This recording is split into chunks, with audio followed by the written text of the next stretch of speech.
Hi there, Lindsay here, the Frugal Crafter. Today I have a quick tip for a bone folder that has gone blunt.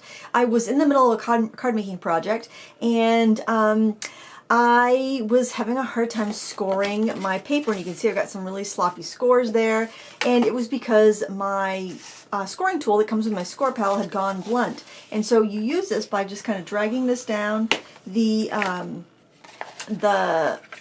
measurement, the mark on your board, and folding it. And I didn't have another one, and I had to make do. So what I did was I took this little sandpaper block. This is meant for like sanding your pencils. You could use an emery board or a piece of sandpaper.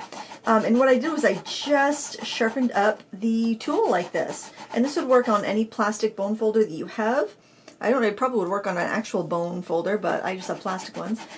And there, you're able to get it nice and sharp so you can get really good folds, really crisp folds. Now you can buy replacement bone folders for this, and I have in the past, but I thought, you know what, I think this is going to work just as well, and it did. You just want to make sure it's fairly smooth, and then we'll test it out right here. I mean, obviously I did it earlier, that's why I'm sharing the tip.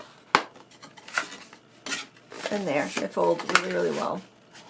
So if you have a bone folder that's gone blunt, or maybe you have a Scor-Pal or some other scoring board and the bone folder that comes with it is not sharp anymore, maybe you can't find a replacement even if you want one, this is a really, really great hack to try. And you know, hey, eventually it might get short, but you can definitely use this tool a lot longer without having to buy a replacement. So please give me a thumbs up if you enjoyed this. Thanks for watching. Until next time, happy crafting. Bye!